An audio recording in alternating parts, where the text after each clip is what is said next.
You know, back when I was in the academy, we would follow every toast with a song.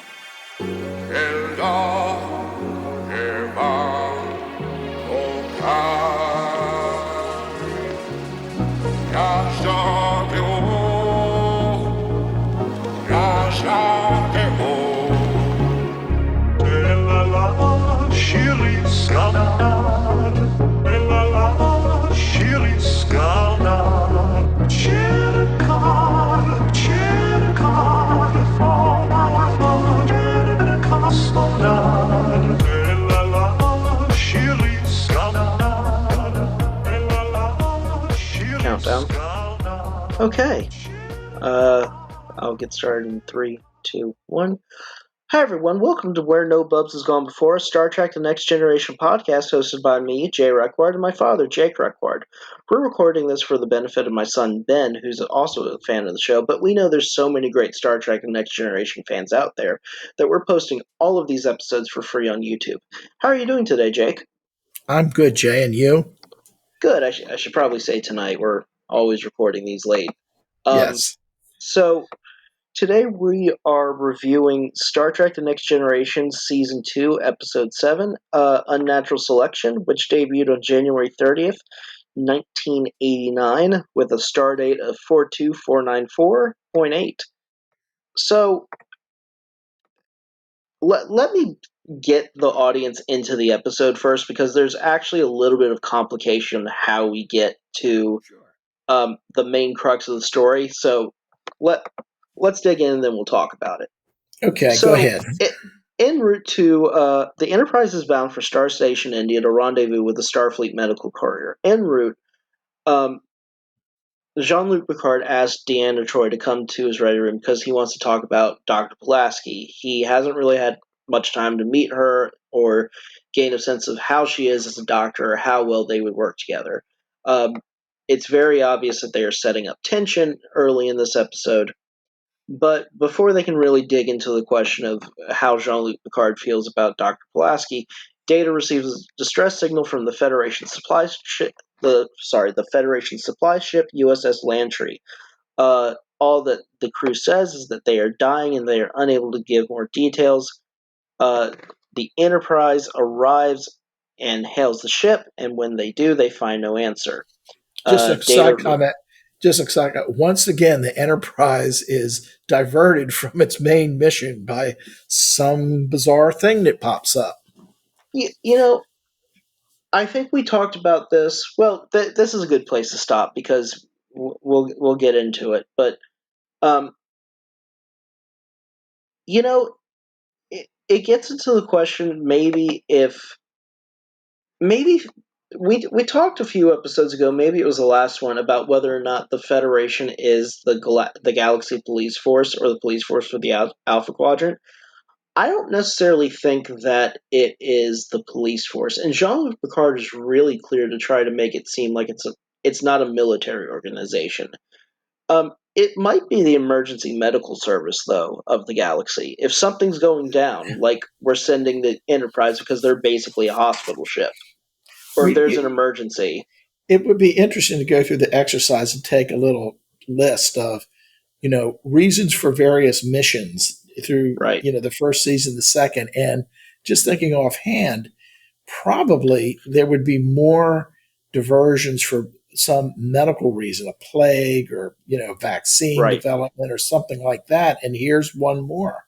Yeah. Well, thinking about it, if Starfleet were a military organization, the only real threat that they have to face militarily at the moment are the Romulans. Because, this is before Deep Space Nine, so they don't know about the Jem'Hadar, they don't know about the Horta or the Founders, they don't know anything about the enemies of the Gamma Quadrant. And then there's also the Borg, which we haven't been introduced to yet this season. But it seems like they're only on a military mission or they're called to military service if the Romulans show up along the neutral zone. Otherwise, it seems like the Federation is essentially at peace all the time. So maybe they are more of an EMS. There is, and we've discussed this before, there really is a floating hospital ship kind of designed to the Enterprise in a way, which gets into this actual episode. So when they get to the Lantry, they are able, using something pretty sophisticated.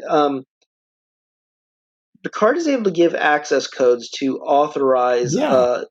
access to the bridge monitors on the Lantry, where they discover the entire crew is dead. Um, Dr. Pulaski scans them to find that they died of natural causes through aging. So they dig into the Lantry's files, and they find Captain Takala's last entry.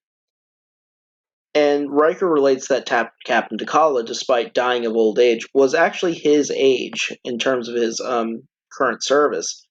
And the doctor's search of medical records finds nothing except that the first officer was treated for a Thelusian flu at Darwin Genetic Research Station on the planet Gagarin 4, named after, of course, Yuri Gagarin, the famed cosmonaut.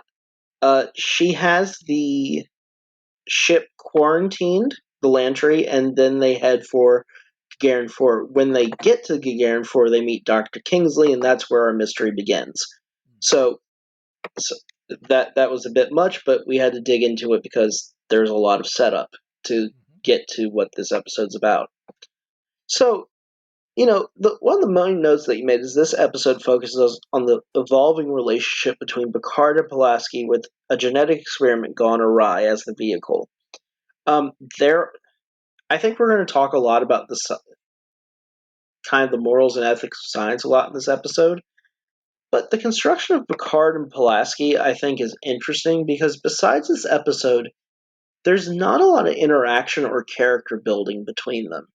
Um, in fact, I think one of the reasons Pulaski fails as a character ultimately in season 2 and does not come back in season 3 because they rehire Gates McFadden to play Beverly Crusher.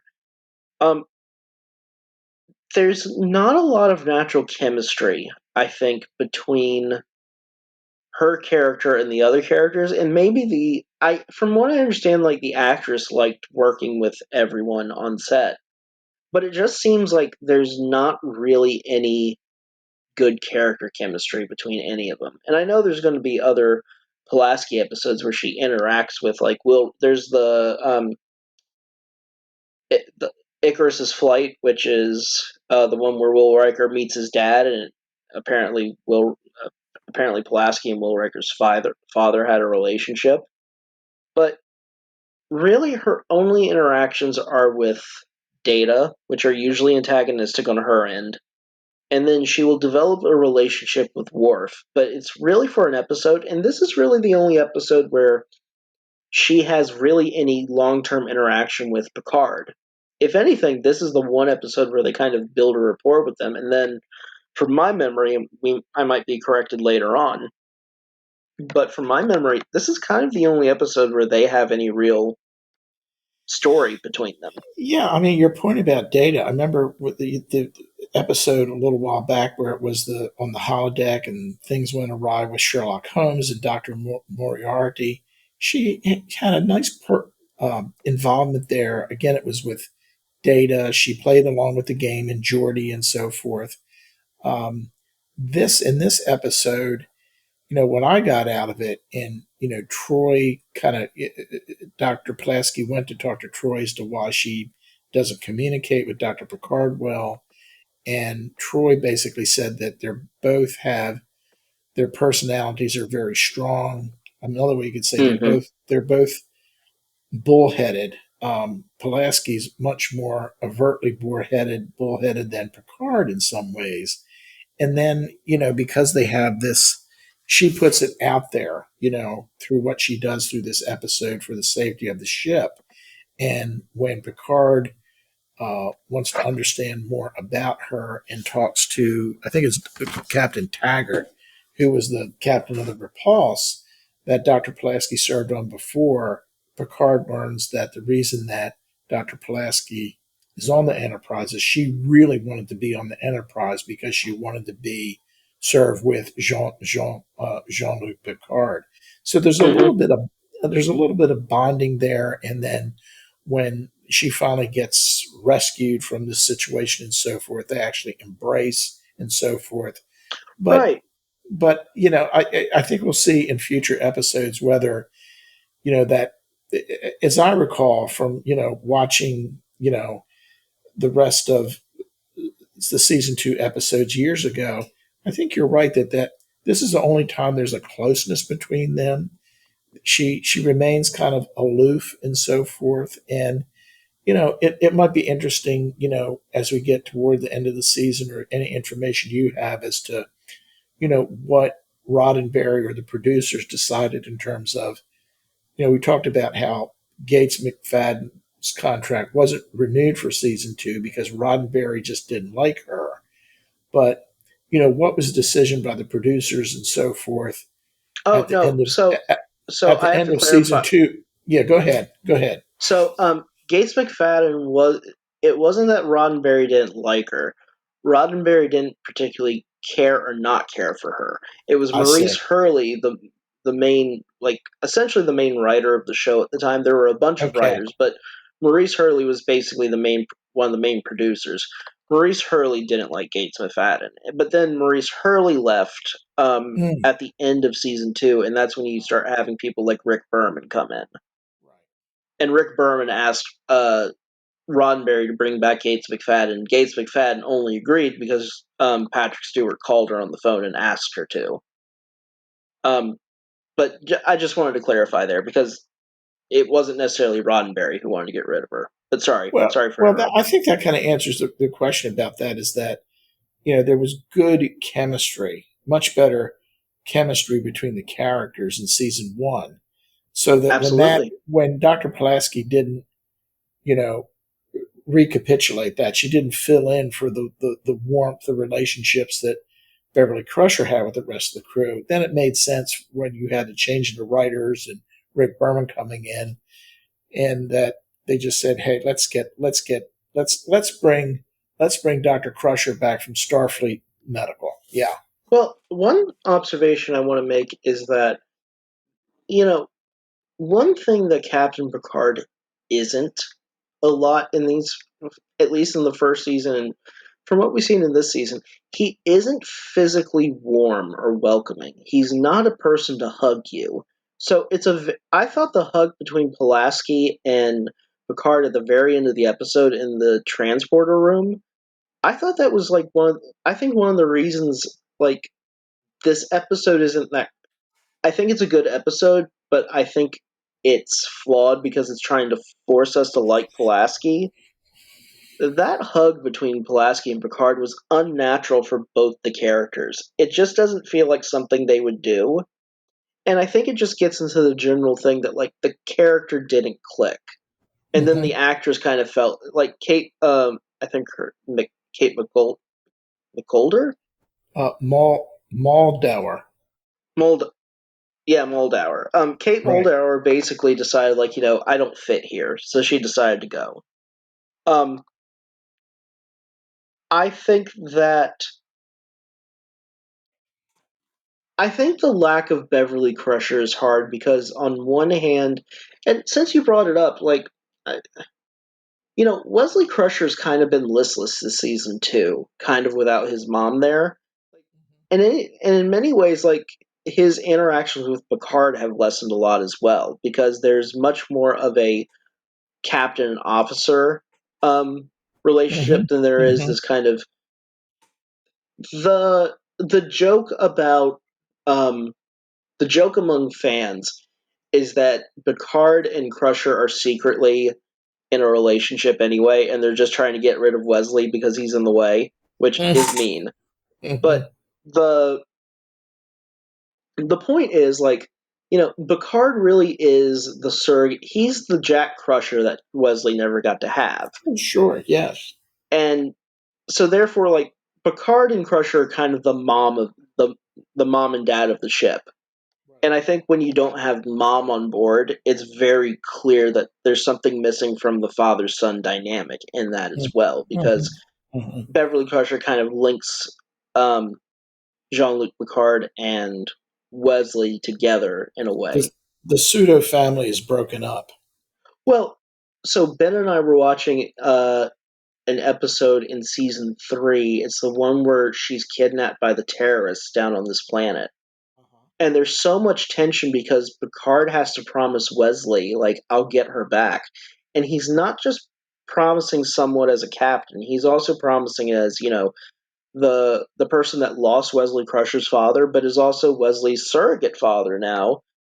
So like that tension that is created there and that chemistry that's there with Gates McFadden and Patrick Stewart and oh my god, Will Wheaton. Mm-hmm. Um, that's natural. I don't think that you can. I think if you remove one of those three, Right. like Yeah.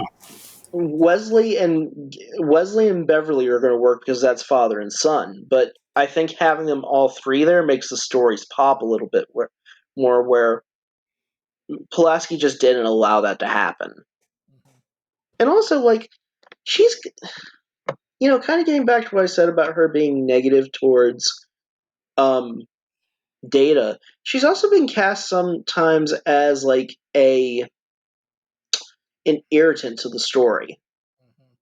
For example, like a previous episode when she offered to help regenerate Geordi's optic nerve, there was kind of this implication that she was the character saying, like, I can fix what makes you imperfect. So she's sometimes cast in a very negative role. But we've gone on a lot about Pulaski. Yeah. The one thing I'll just say about her is that Absolutely, yeah. she does show some deeper respect for Data's abilities when he Absolutely. analyzes the genetic sequences and so forth. So she really doesn't disrespect him like she does in previous episodes here. I I mean, will have to say, yeah. she kind of looks at him still as a machine and doesn't accept him as just like a I was regular about to person. say. But she does respect his capabilities here. There's a little bit of shittiness and backhandedness to it because she says you're top of your class as far as androids go. Yes, And right, I'm like, well, you're saying something nice to him because you're basically on the verge of dying, and this is basically the only person who's been there for you the entire time. right, right. I agree with you. She's nicer to Data this episode, but it's still not nice enough. Yes, agree. Yes. So, the main crux of this story is what is going on down on Darwin Station, or the Darwin Genetic Research Station, uh, which you cited in the notes that you provide for the show. Another example of a Federation research lab with what degree of oversight? The idea that a genetic experiment has somehow gone awry is analogous to the Wuhan lab controversy. Let's dig into that because I think that's a good place to start with the episode. So, Well, to just go on for that, when they, talk to Dr. Kingsley, who right, obviously it's established that she's affected by whatever disease process or, whatever killed the Lantry crew is happening to the humans on Gagarin 4, but she denies any problem created by their experiments. right. Um, and then, she brings up the children have to take care of the children. And, say, well, what's so special about the children? Which to me gave a little hint of where the problem originated. And Troy, at one point, when they're, getting into figuring out what's going on, states to Picard that Dr. Kingsley's not revealing anything, which is also a hint that there's something else going on down there that we don't understand. May I stop you for a quick Sure. Yeah. sidebar? So, um, one thing that I will respect the writers a lot for is their use of Counselor Troy's empathic abilities as a Beta Z, because there are a lot of cases where the Enterprise crew would walk into real severe danger and probably lose if they didn't have Deanna Troy there to stop and go like, "Hey, Captain, you can't trust this person," and I know because I'm an empath and I can tell you that. Well, and it works both ways. Is that it's not only Right. her, raising her hand and saying, "Oh, Captain, I have something to tell you." Many times, Oh, Picard or Picard Riker relies even on will her. turn to her and say, "Deanna, what the hell's going on here?" Right. Right. Well, like, she's such an important barometer for the entire crew and sets the Yes. tone of how they act Yes. that I think a lot of people sometimes miss her real utility besides being the counselor. She Yes. really is kind of like the first sensor on board. Yes. But I always think storytelling wise, when they use Deanna's powers like this, it's very good. It I is. Yeah. I don't think it ever actually takes anything away unless it's something obliquely stupid. Um, but actually, we'll get into that. So Dr. Kingsley immediately draws attention to the children and how they need to rescue the children. That everyone on board who's been affected is basically dead, and they kind of own up to that early on. But there is this kind of need to like rescue the children, which gets into it.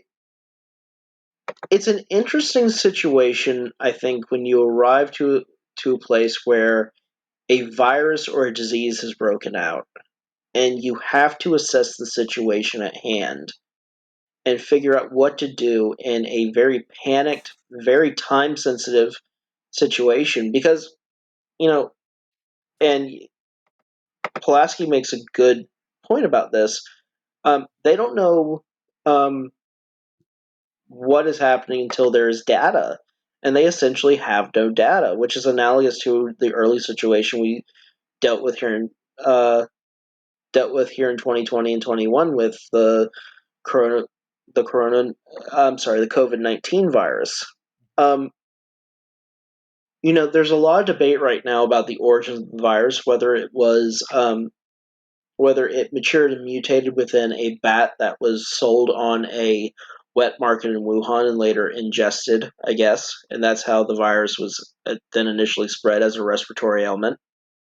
Um, but there is also a larger focus now and some compelling evidence, depending who you talk to and how you look at it, of the chance of this virus being created in a lab for virological experiments, which we actually covered last time in the previous episode. Right. We Yes. talked about in Yeah. depth. So, Ben or whoever's listening, kind of go back and listen to that because I don't think we need to have this No. in depth No. debate again. But Right. I find it interesting, and you said it in your notes, it's another lab in Federation space that doesn't really have any oversight. And there's been another accident where something's gotten out and it poses a real and significant danger to anyone it comes across.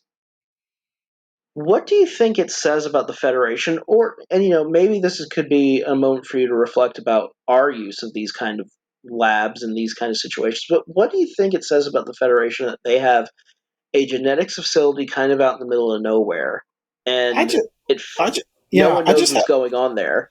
I just had a different thought. Is maybe they recognize these kind of brilliant scientists and says, well, let's fund them. Let's give them, a lab. And because they might go out and break something, let's put them out on this faraway planet and we'll just monitor them so that if they blow the place up or they create some nasty, disease or something, we can just leave them there and we won't have to bother with them. Do you know what? I don't think that is actually a poor line of reasoning. If that is, yeah, that makes sense. There's also like, they leave last season there was that planet they went down to where they were terraforming. And that was Yes. a very small group that was basically left to their own devices Right. that didn't seem to be reporting into anyone. Right. Again, it was another one of those the Enterprise just kind of stumbled across them episodes. Yes. Um, what do you think? And you've been on the business and development side, and you've also been on the laboratory side in industries that involve the sciences. What do you think about this practice of basically giving scientists their own labs and letting them have at it as they will without any oversight? Do you have any personal reflections on that, It goes morally or back. ethically? It goes back to what we talked about previously. I think if a scientist is doing research just in a laboratory. Right. The biological sciences, and they're working on animals or they're doing in vitro experiments, then, for them to get their funding, they've got to make a grant application. They have to cite previous science to support what the new experiments they want to do to advance the science. Look at a different sector of science, look at physics, like with all of the, billions of dollars probably they put in trying to develop fusion reactors. I mean, Oh, shit. When you talk about CERN and, Lawrence Livermore Laboratories and so forth, Right. I would hope that before any government or any, group of governments puts hundreds of millions of dollars into one of these physics-based energy experimental plants and so forth, that they've very carefully studied, what is learned, what they've learned through scientific experiments, and where they want to go based on what has been learned over the past decades and so forth, so that the money is not wasted. But then in the biological sciences and medicine, we talked about this a little bit before, with the admonition in medicine to do no harm, before you get to any human experiments, there are specific rules that have to be followed with institutional review boards that within a university, that you have to submit the experiments you want to do using humans based on past science and so forth, to make sure that it's relevant, that it's not going to do harm to patients and so on. Same thing with clinical trials and so forth. And, it's not always clean because, particularly when you get to developing a new drug, like there's this new drug that Biogen has developed, supposedly is effective for Alzheimer's disease. And the FDA just yesterday approved its use. And like on a wide scale or on a clinical basis? No, it's approved. It's through clinical trials, out there for the 6 million people in the country, I think, that suffer from Alzheimer's disease. Okay, so it's out. It's going to be, supposedly it'll knock down the amyloid plaques that form in the brain, that they think that that's part of the whole disease process. However, there were some people who reviewed the data that didn't think it was that strong and didn't think that it's necessarily effective. So that gets into a little bit of, perhaps politics and so forth, because, how much money did Biogen put into this and so forth, and, what's the politics with the FDA and so forth. And then you've got the Alzheimer's Association saying, oh, well, this is a victory for treating Alzheimer's patients, because obviously, they put some money into this, and they put a lot of money into Alzheimer's research, and they want to show effectiveness for the patients they're trying to serve. So the point is that there really should be, for any scientific enterprise, a process of review. Even you have small medical practices that come up with a clinical trial for some new idea. They can go to non-university institutional review boards to get approval. Sometimes I wonder how strong those outside IRBs are compared to the university ones. But the point is, there's always some sort of, at least in the U.S. and in Europe and Japan and so forth, there are, controls on how scientific research is carried out. And the last point, there has been some cases in Japan, Korea, and China where scientists have done things where they've not necessarily followed the rules, and it's caused problems. I can't remember the specific details. There was one Japanese scientist years ago who had actually fraudulently submitted some data, and it took years to find that out. And once it was found out that he fraudulently submitted data to make his work look more meaningful and better, he killed himself. Yeah. Well, that's a part of Japanese culture Right, that right, a lot of people right, don't know about. right. Um, but one thing that you brought up, and I think like a lot of what you brought up is like public oversight in terms of just making sure that things are done in a safe and ethical manner. But I think one thing that we have to consider with this situation in terms of Darwin Station, and when you were speaking, it popped into my head. What if this is a military black site that they've stumbled upon? Um, there's no. And Well, can I give you my reasoning for a yeah. Go second? ahead. Go ahead. What what is Doctor sorry her Kingsley. what is Doctor Kingsley and her staff created? They are. They're Well, what augments, they ends up. Yeah, they're augments. They've created a new species. but like essentially the Federation has been funding the continuation of the augments, going back to Enterprise and going back to Continuity and Sing and past world building from the universe. But like, is this not them building augments? Well, it's a good point you bring up because, I mean, you mentioned the one previous episode you had the lab that was dedicated to terraforming. Well, you know what a Right, specific mission is. They're trying to develop, advance the science and techniques so they can go to a planet to barren turn it planet. a barren planet and turn it into an M class so that for human or whoever habitation.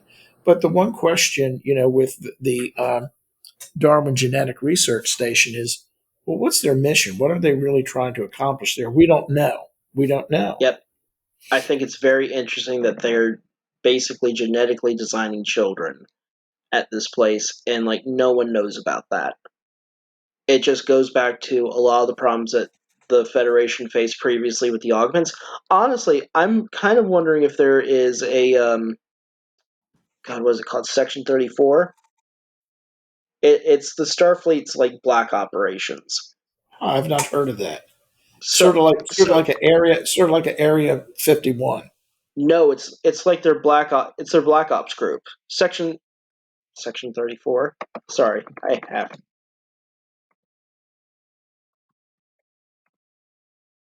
Section 31. So Section Okay. 31 is basically an autonomous intelligence and defense um, organization that carries out black operations on the behalf of the United Federation of Planets. You actually meet them a lot more in Deep Space Nine. And speaking of Deep Space Nine, um, I don't know if you've finished it, Dad, but like Julian Bashir is an augment. He's genetically modified. I didn't He know was a that. genetically modified Huh. child. Yeah, he had his intelligence and strength and other parts of his genetics augmented to make him basically a genius So, level medical so officer. Section 31 is sort of like DARPA in the U.S. system. Uh, DARPA, if DARPA really didn't have to report to anyone, like Section 31 really doesn't report to anyone, and I mean anyone. Like they're Who, autonomous. who knows who DARPA really reports to? Exactly. Well, like who knows who Dr. Kingsley at Darwin Genetics Station is reporting to? And it's important to kind of bring up this idea of genetically modifying children because Um, you made a note about the answers from the flu. Is that the flu from the lantern triggered an antibody produced by the children that their enhanced immune systems acted as a CRISPR gene editor. So Yeah, in I made it. China about a year and a half ago, it may have been two, but a scientist is arrested and he's currently jailed because he genetically modified two children to be immune to the HIV virus. Now, and he got in trouble because he used CRISPR to do this. And he did this without the permission of the Chinese government, without any oversight.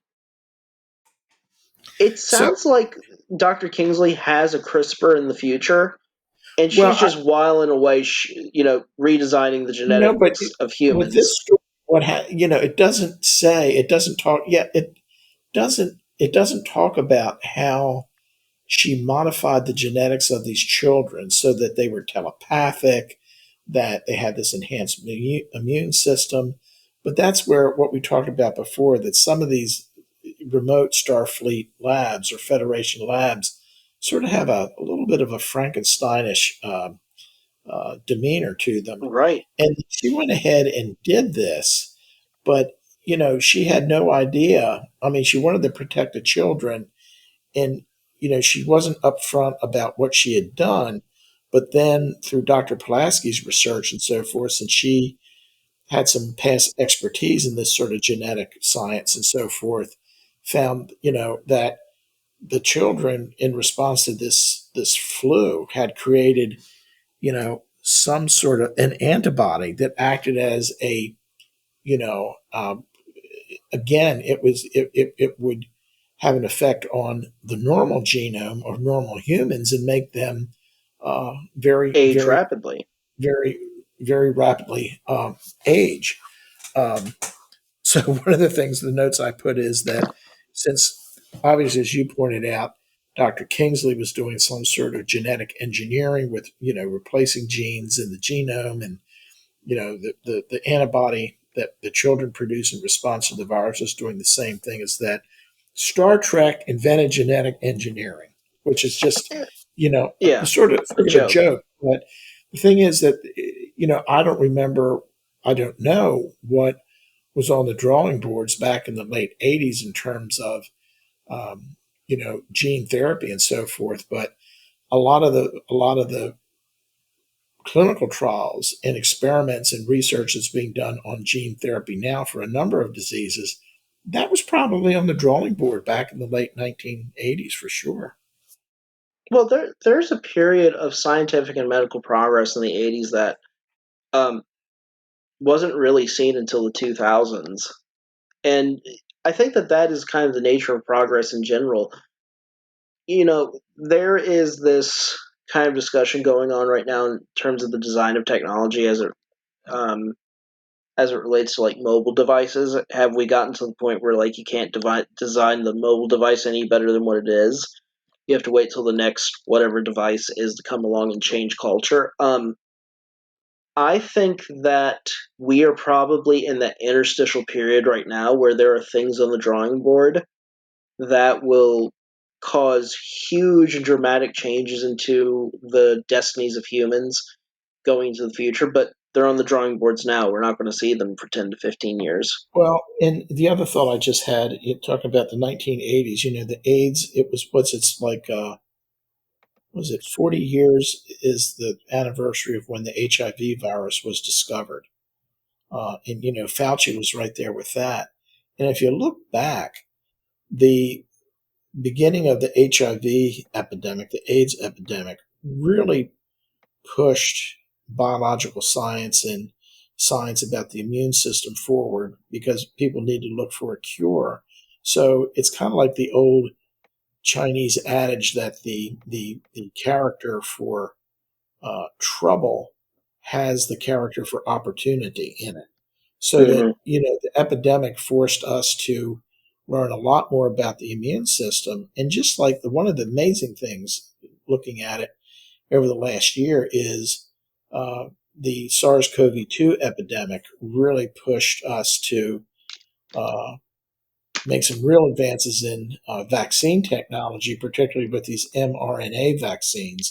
And I read an article today where there's a lot of new medicines that may come out of this mRNA technology. It Mm-hmm. even has opened the door that, we've never been able to really develop a vaccine to HIV. But the thought is that, well, maybe with mRNA technology, we could develop a vaccine for HIV now. Right. New things will come along because of necessity that we never expect that will place us on the cusp of fundamentally transforming our society and our existence as humans. Um, I think the mRNA viruses really are the beginning of something super special. In terms of just the treatment of diseases going into the future, I think, we've already kind of stumbled upon the answer of how we're going to deal with any pandemics going forward into the future. I think the mRNA vaccines have a lot of application in terms of dealing with those. I Well, I think in think, general, we will start developing technology just to deal with the idea of a future pandemic. Well, I think the key thing is that what we've learned in the last year of how to handle the pandemic, it's like any bad event that occurs, whether it's 9/11, you know, the commission was set up to figure out what happened there, and we learned some lessons from that. And then, we had the insurrection on January 6th, and unfortunately, we're not having the same examination of what happened there, but there's enough information coming out that one of the problems that contributed to 9/11 was not sharing intelligence properly, siloing Right. information. So that one thing that needs to happen from this pandemic is we really need, as a world, as a people, as a world society, to figure out, okay, this happened, it wasn't expected. When it happens again, what's the playbook going to be? Because again, Obama administration left the Trump administration a playbook on how to handle this, and they ignored it. Matter of fact, as far as we know, they put it in the trash can. Well, not only did they ignore it, I think the Trump administration is incredibly responsible for the hundreds of thousands of deaths because they ignored that playbook and ignored so many other things. One thing that I've always wondered about the playbook, though, is, and it gets to the central point of your question. There has to be much. Ooh, sorry, the microphone fell. Can you still hear me? Yeah, it's fine. Okay. There has to be much more transparency in data immediately when something like this breaks forward. Yes. And I think Yes. one of the reasons why we're having this conversation about the Wuhan lab Oh, failure is yeah. because of the lack of data that was shared transparently by the Chinese government in the lead up to this. They may have been recording cases as early as December, and we didn't hear about this until late January, early February. I say as I cough. Um, the point of this being is, if we're going to handle this in the future, there has to be an understanding between every nation on this planet that like certain ideas about sovereignty and security kind of have to go out the window for this idea of a greater human responsibility. And I think that's going to be really hard going into the future because I think the lab leak hypothesis does one of two things. First, it opens up people to the reality that I think the thing that's scary about the lab leak theory is that, like nuclear weapons, we can design something that will bring about the end of us, and it'll ultimately be our fault. It's a nuclear weapon isn't a tidal wave. It just doesn't, it just doesn't appear out of nowhere. Um, I think the idea that this virus leaked out of a lab points to the idea that we can be the engineers and the authors of our own destruction in ways that we're really not comfortable with facing Well, yet.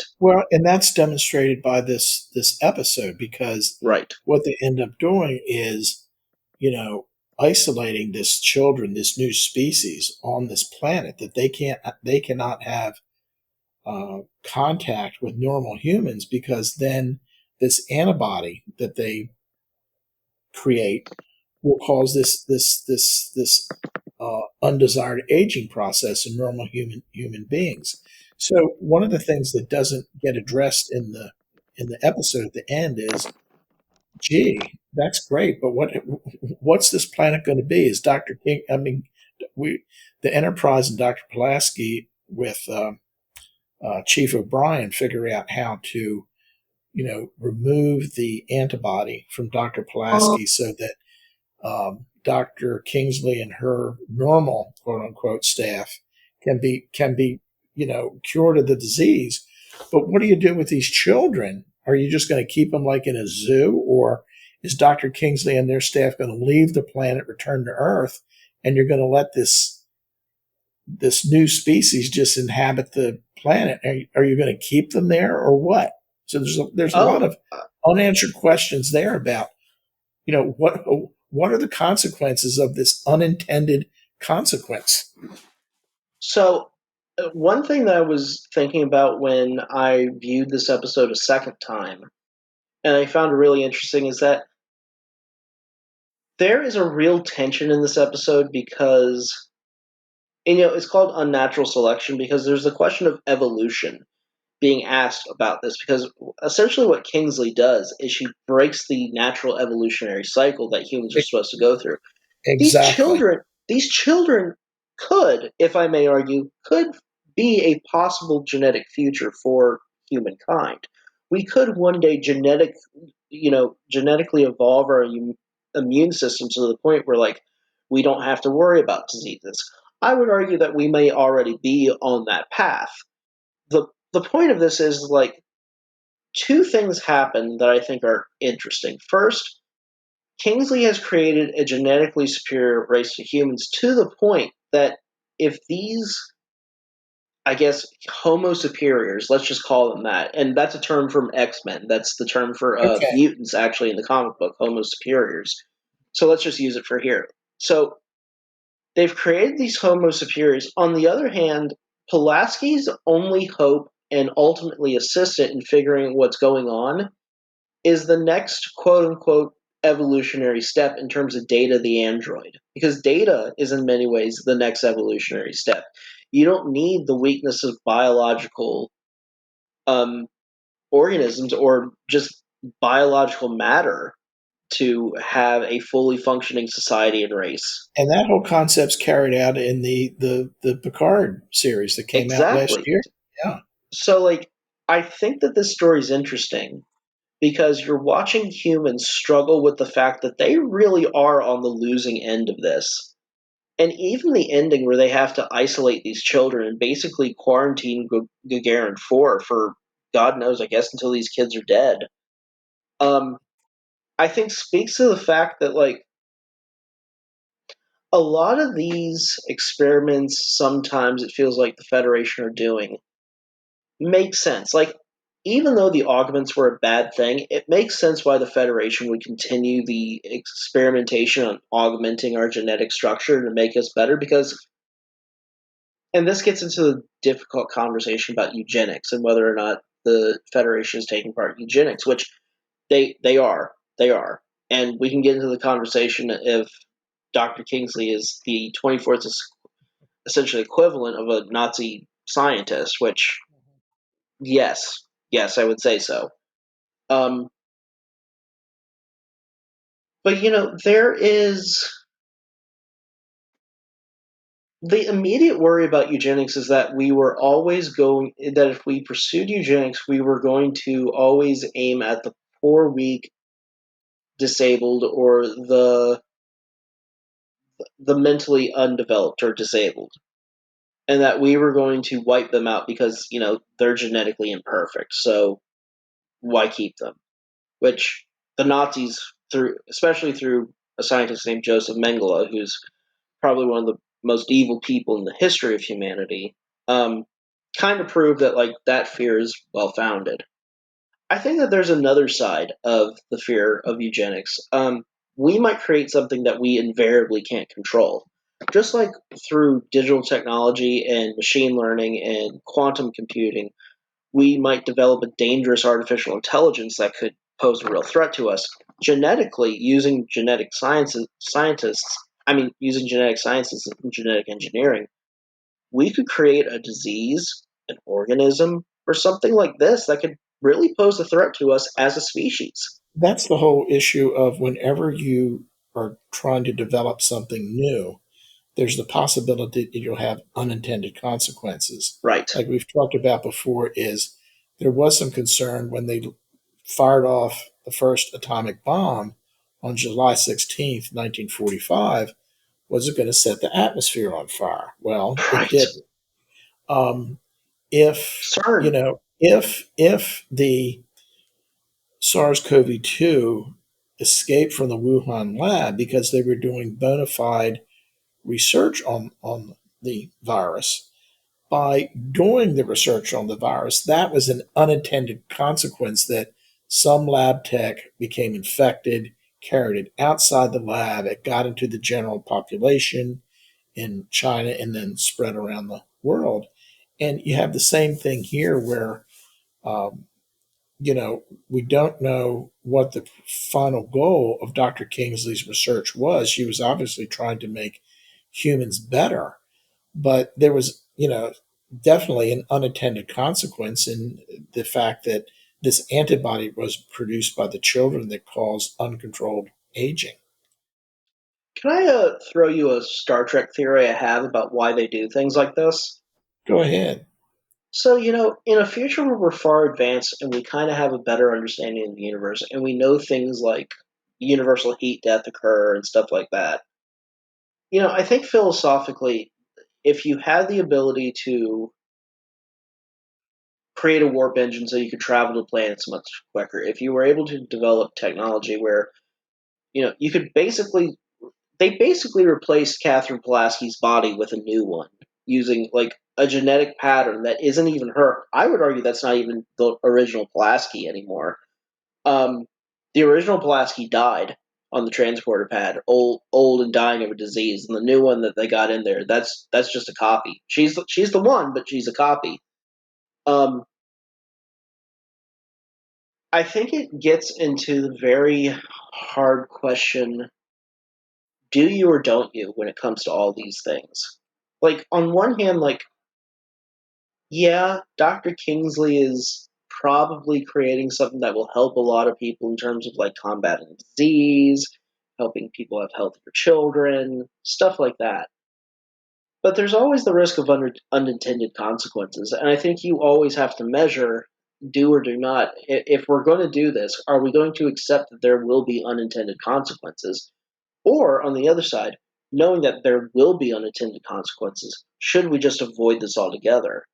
And I think on some level, like, there's no avoiding it. Yeah, I mean, I'm just thinking that, if you look at the whole It's like discussion about, Luddites. Like, Luddites don't really work as a well, philosophy. if you have the whole conversation now about climate change, if back in the 19th century when they started, using coal in Right. Western countries or many countries for uh, generation of power and so forth, mainly steam engines first, and then went on from there. If they would have known, and then of course they came up with petrochemical based fuels. If people would have known that, 100 years from now, it's going to cause a climate problem, would they've changed their behavior? Would they have not done it? Probably not, because there was no understanding of the unintended consequence that was going to occur. I also think that, you know, I think when people hear, like, oh, if you use this now in 40 years, you're going to have to deal with the problem, I think there's a natural human inclination for a lot of us to go, like, well, I'll deal with it in 40 years. Like, we'll use the coal, and in 40 years, hopefully, we'll develop something that we can replace it with. But 40 years rolls around and you're still using it. I think there's an inclination to like worry about the now and not really Yes. think about that. Have Yes. that Right. long term thinking in place. Yes. Exactly. Exactly. I mean, and, Um, and you, I mean, that even applies to social sciences. It just applies to the changes in society as it relates to the politics in this country and others right now. right. Yeah. Well, um, one thing that I'm always curious about is, I was talking earlier about how we've kind of reached this impasse when it comes to mobile devices, and whatever's going to come next is on the drawing board, and whatever that is going to change us. Because I argue that, so I've talked about this previously. Elon Musk is creating Neuralink. Um, I think that that is the next big thing. I think that we've got to the point where, unless our mobile devices are going to start throwing out holograms right on the screen, I don't think there's much we can do with it. I think integrating a mobile device into someone's actual brain and them having like a heads up display on their iris or somehow projected through their retina, a heads up display that they can manipulate while going through their day. I actually think that that's the thing that's on the drawing board, and that's next because that's essentially what Elon Musk's experiment and claim that he's going to be able to do is. I think that, but that gets into the big question: the unintended consequences of it. What does it mean to have a computer actually tapped into our brain? Could someone Well, manipulate us? Can we manipulate ourselves? Like, can it be hacked? Yeah. exactly. Well, that's an interesting thing. And then the whole idea of I don't know how you could project a Do we hologram. start putting them in babies when they're born? I don't know how you could project a hologram through through your eye, your biologic visual Uh, system. But oh, I mean, just, my phone. I know, but just think of in the Picard series. At one point, Picard was living on a holodeck, which was a replica of his home in France. And Right. then all of the, when he wanted to call up a computer, he didn't go to a physical screen like we did, like we're doing right now. He would somehow call it up, and there would be a holographic image, projected in the air, and that would be the computer he would work from. Yeah, I think that is a definite future. They actually have that, and I know you haven't watched Discovery, but um, at one point in Discovery, the crew goes way, way into the future when the Federation is still there. But everything that the Federation does now is integrated into their comm badges. So their comm badge is like a universal translator, a tricorder, a small sick bay. Like they've just basically done, all of these different departments that they used to have. They've basically condensed down to their comm badges, holding all of those departments Yeah. in there. So you know, I I think I think you're right. I think the physical embodiment of the computer, because in the show they can just go computer, blah blah blah blah. Who's this? Who's that? Where do I want to do this? Now with the card, they can physically do that with holograms. I think you're right. I think that might be the future instead of projecting it on your eye.